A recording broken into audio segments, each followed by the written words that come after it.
Thank you so much, Brother Clark, for your kind words. We appreciate it. Assalamu alaikum, everybody.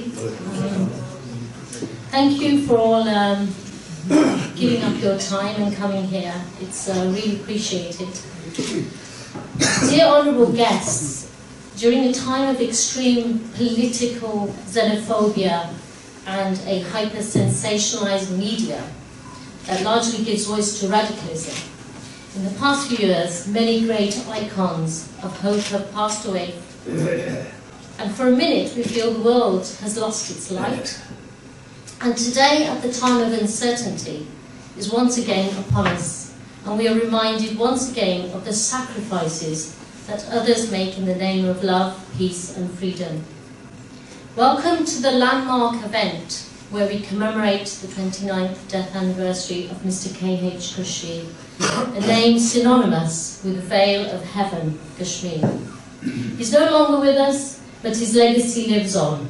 And this event and the commitment of his followers, many of them our own elders here, many of them who knew him and are amongst us today, proves that he will never be forgotten.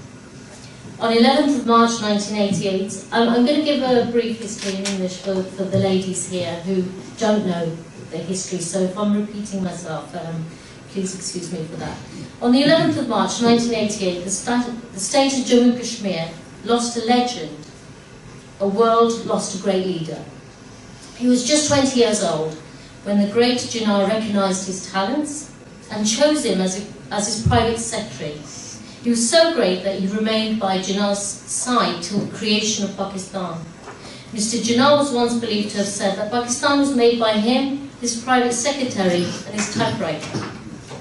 Mr. K.H. Khurshid was a man respected and liked by all, and the late Jinnah of Pakistan could not see himself without him. He was the most popular and the first elected president of Jammu and Kashmir, and the founder and president of JK Liberation League. A man of many talents, a man with a heart of gold who wanted to see the independence of the people. He changed the way the world looked at Muslim leaders, and even how leaders looked at politics. He was not just a leader, but was a great statesman, who after resigning from his prominent position in 1964, worked for the good of others and also faced imprisonment. In honour of his death, I want to speak to you about why his legacy will live on, and why this man of courage and integrity needs to be celebrated in such testing times. Today we look for leaders who simply hold the basic values of human race, who have the attributes of integrity, courage and honesty. Having integrity, courage and being honest are fundamental requirements. And if you want to become a leader of people, and Mr. Khurshid was a man labelled as an icon of honesty, courage, integrity and democracy, Khurshid-e-Millat.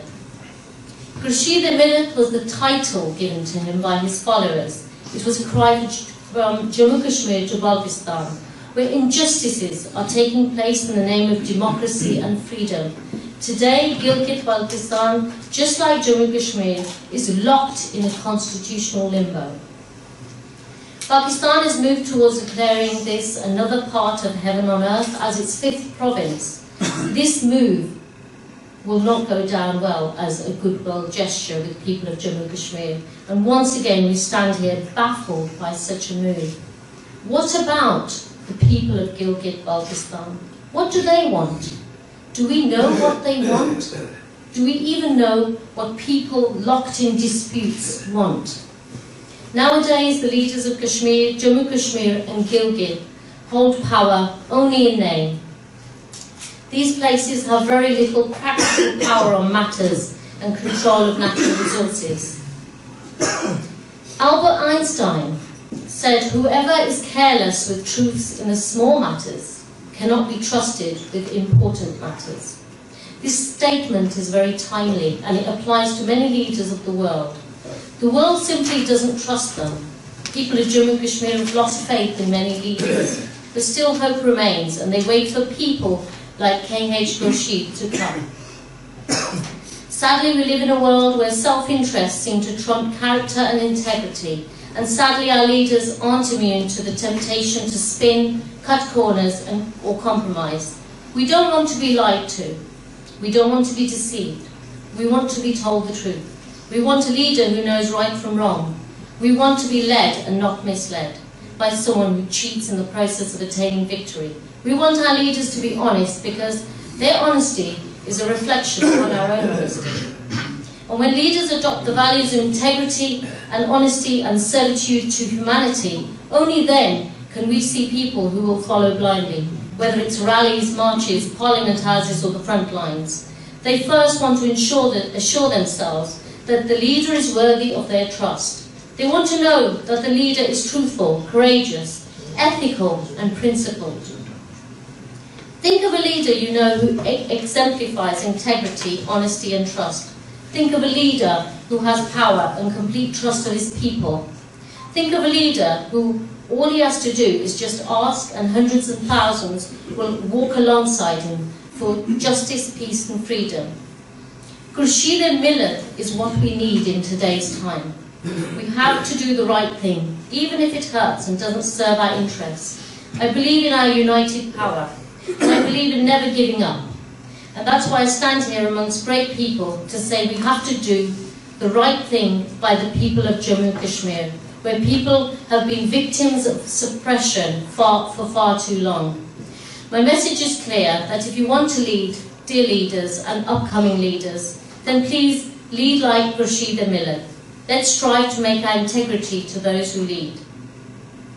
I want to extend my heartfelt thanks to Dr. Misfar.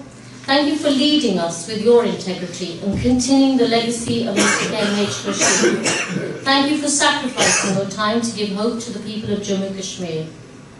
And I salute an incredible leader, Sir K.H. Khurshid, who is in our prayers, and may he rest in peace, Ameen. Thank you for listening, and may God bless you all.